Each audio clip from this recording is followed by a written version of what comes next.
All right, we need to talk about a guy, and he is the guy. And when we're going to talk about him, here's what I want to say.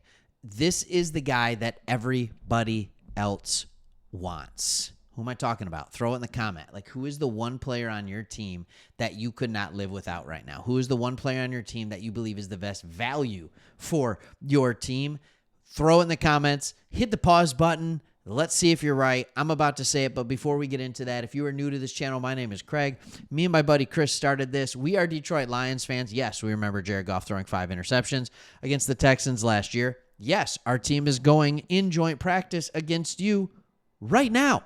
So, yeah, we're talking Detroit Lions. We're talking Houston Texans right now, but we started this channel because we love the NFL and especially teams that the national media ignores. No Cowboys videos on here. And there is a player that I can't talk about enough that is on your roster. And that player is none other than Nico Collins. No, I'm not going to say Will Anderson Jr. No, I'm not going to say C.J. Stroud. I am going to say Nico Collins, and I'm going to give you a good reason why. But before we get into the contract, before we get into the stats, before we get into the fact that he is a top 5 wide receiver in the NFL, maybe a top 3, we're going to get there. I am going to tell you what the Detroit Lions beat writers from The Athletic had to say. All right, let's see what Colton Pouncey of The Athletic had to say about your boy, Nico Collins. He said Stroud fed Nico Collins targets all day, like all day. We'll start with the good for the Lions defense. He talked about something being picked off by Kirby Joseph and all that kind of stuff. Amik Robertson blew up a screen pass. All that's good. Some early standout reps.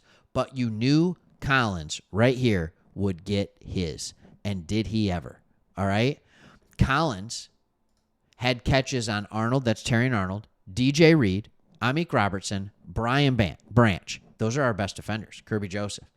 Anyone the Lions put in the secondary, he beat. He beat Reed, who was picked on the play for a touchdown during 7-on-7s. He beat Reed and Arnold on crossers for huge gains.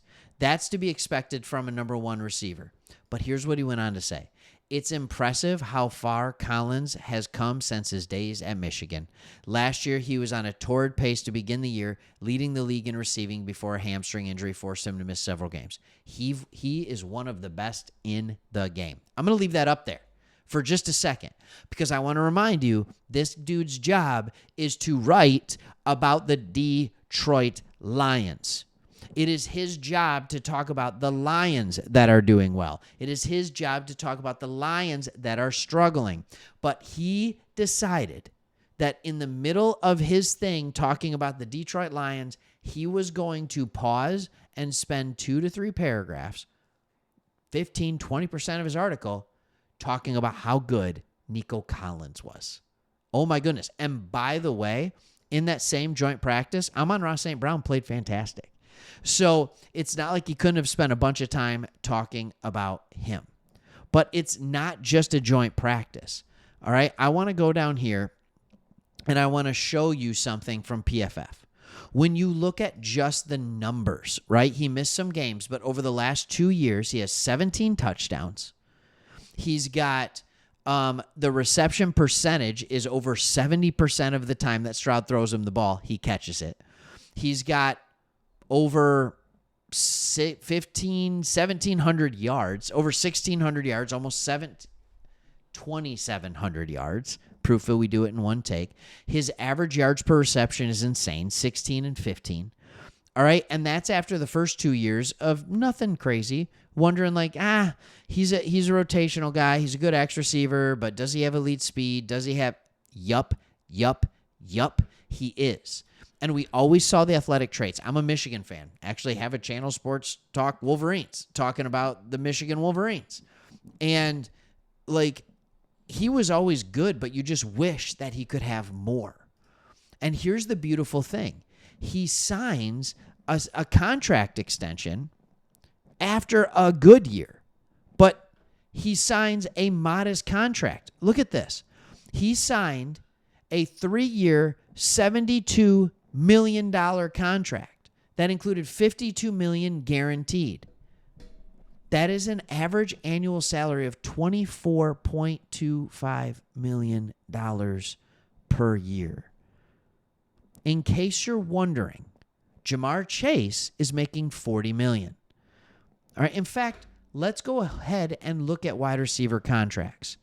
Average salary or overall. We'll go with overall. All the guys that are making more money than Nico Collins. Jamar Chase, Justin Jefferson, CeeDee Lamb, DK Metcalf, Garrett Wilson. I'm on Ross St. Brown. That's my guy, right? Brandon Ayuk, T. Higgins, not as fast, not as strong version of Nico Collins. Actually, that's who I compared Nico Collins to. That's what I thought the ceiling was when we started this channel a few years back. Turns out it was even better. DJ Moore, A.J. Brown, Kelvin Ridley, Cortland Sutton, Tyreek Hill, Jalen Waddle, and Devontae Smith are all making more money in their contract than Nico Collins. Nico Collins is the 16th highest paid wide receiver in the league. And what has he done with that? All he's done has been the most efficient, the highest graded wide receiver via PFF last year. He was the best wide receiver in the game while he was on the field. And if he can stay healthy for an entire year, you are going to see a guy who is going to put up ridiculous numbers. And I think sometimes I completely forget that the dude almost put up 1,500 yards in 2023. He was fantastic. He was a fantasy winner, but not just in fantasy, on the field. He is a matchup nightmare. Unless you have a corner that is a 4.4 speed guy and over 6'1", 6'2", they can't cover him, not even remotely close. That's the problem that the Lions had. The Lions have good secondary players. DJ Reed is a top 10 PFF corner in the NFL. Amik Robertson has played well. Brian Branch is arguably, and Kirby Joseph are arguably the best safeties in the NFL, safety combo. Terrion Arnold has been playing well in training camp. He had a hamstring injury, so he's coming back from that. But Nico Collins is like, I don't care. I'm going to wreck these fools. Get used to it. All right? If this offensive line can hold up, and I think they will hold up better than we're thinking, then it's going to go very, very well. All right? Here's what C.J. Stroud actually said recently about his offensive line. He said, I think Titus, his presence is felt at tackle.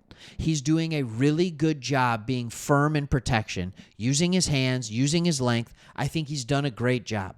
And he's also going to let you know about it too, which I think is cool. He's a dog man, so I'm really happy for that guy. I'm really proud of him. He wants to have a great year. He told me he wants to be a Pro Bowler this year. He has a lot of expectations for himself.